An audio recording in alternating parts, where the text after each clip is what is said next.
Lyra could feel Pantalaimon bristling with anxiety, though he made no sound. For herself, she was pleasantly excited. The visitor mentioned by the master, Lord Asriel, was her uncle, a man whom she admired and feared greatly. He was said to be involved in high politics, in secret exploration, in distant warfare, and she never knew when he was going to appear. He was fierce. If he caught her in here she'd be severely punished, but she could put up with that. What she saw next, however, changed things completely. The master took from his pocket a folded paper and laid it on the table beside the wine. He took the stopper out of the mouth of a decanter containing a rich golden wine, unfolded the paper, and poured a thin stream of white powder into the decanter before crumpling the paper and throwing it into the fire. Then he took a pencil from his pocket, stirred the wine until the powder had dissolved, and replaced the stopper. His demon gave a soft brief squawk. The master replied in an undertone, and looked around with his hooded, clouded eyes before leaving through the door he'd come in by. Lyra whispered, "Did you see that, Pan?" "Of course I did. Now hurry out, before the steward comes." But as he spoke, there came the sound of a bell ringing once from the far end of the hall. "That's the steward's bell," said Lyra. "I thought we had more time than that." Pantalaimon fluttered swiftly to the hall door, and swiftly back. "The steward's there already," he said. "And you can't get out of the other door." The other door, the one the master had entered and left by, opened onto the busy corridor between the library and the scholars' common room. At this time of day it was thronged with men pulling on their gowns for dinner, or hurrying to leave papers or briefcases in the common room before moving to the hall. Lyra had planned to leave the way she'd come, banking on another few minutes before the steward's bell rang. And if she hadn't seen the master tipping that powder into the wine, she might have risked the steward's anger, or hoped to avoid being noticed in the busy corridor.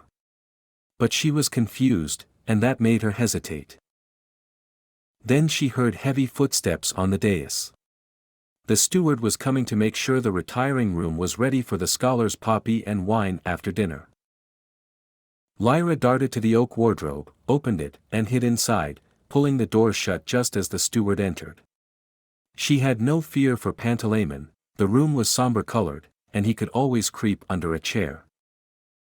She heard the steward's heavy wheezing, and through the crack where the door hadn't quite shut she saw him adjust the pipes in the rack by the smoking stand and cast a glance over the decanters and glasses. Then he smoothed the hair over his ears with both palms and said something to his demon.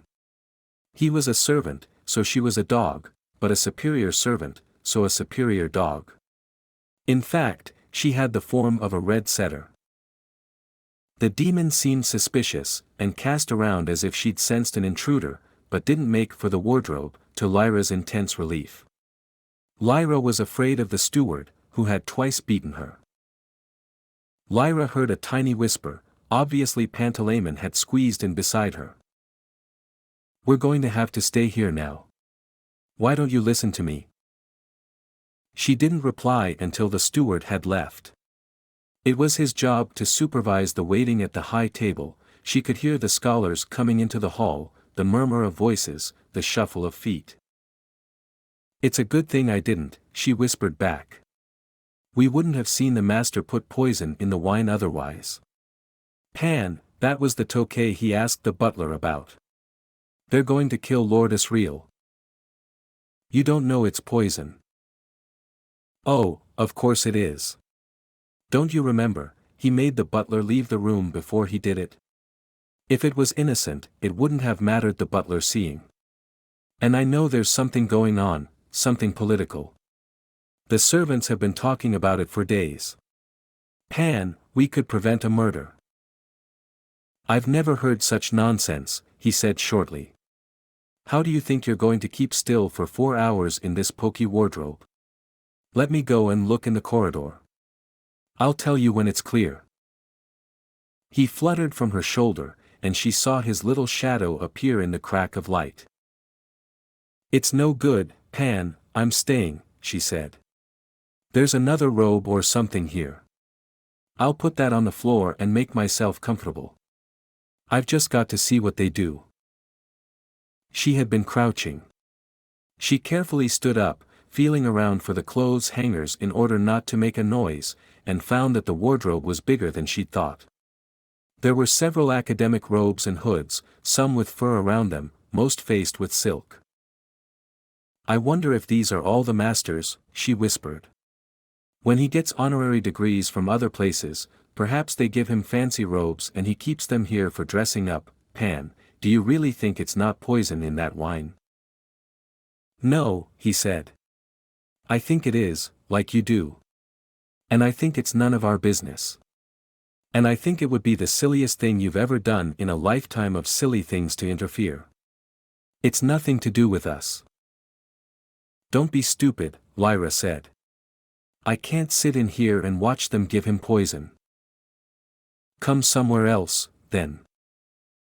You're a coward, Pan. Certainly I am. May I ask what you intend to do?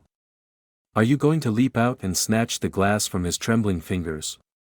What did you have in mind? I didn't have anything in mind, and well you know it, she snapped quietly. But now I've seen what the master did, I haven't got any choice. You're supposed to know about conscience, aren't you? How can I just go and sit in the library or somewhere and twiddle my thumbs, knowing what's going to happen? I don't intend to do that, I promise you. This is what you wanted all the time, he said after a moment. You wanted to hide in here and watch. Why didn't I realize that before? All right, I do, she said. Everyone knows they get up to something secret. They have a ritual or something. And I just wanted to know what it was. This is what you wanted all the time, he said after a moment. You wanted to hide in here and watch. Why didn't I realize that before? It's none of your business. If they want to enjoy their little secrets, you should just feel superior and let them get on with it. Hiding and spying is for silly children. Exactly what I knew you'd say. Now stop nagging. The two of them sat in silence for a while, Lyra uncomfortable on the hard floor of the wardrobe and Pantalaimon self-righteously twitching his temporary antennae on one of the robes.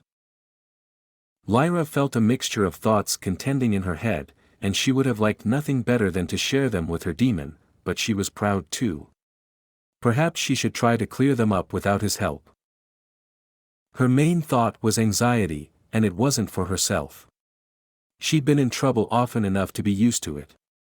This time she was anxious about Lord Asriel, and about what this all meant. It wasn't often that he visited the college, and the fact that this was a time of high political tension meant that he hadn't come simply to eat and drink and smoke with a few old friends. She knew that both Lord Asriel and the Master were members of the Cabinet Council, the Prime Minister's special advisory body. So it might have been something to do with that, but meetings of the Cabinet Council were held in the palace, not in the retiring room of Jordan College. Then there was the rumor that had been keeping the college servants whispering for days. It was said that the Tartars had invaded Muscovy, and were surging north to St. Petersburg, from where they would be able to dominate the Baltic Sea and eventually overcome the entire west of Europe. And Lord Asriel had been in the far north. When she'd seen him last, he was preparing an expedition to Lapland.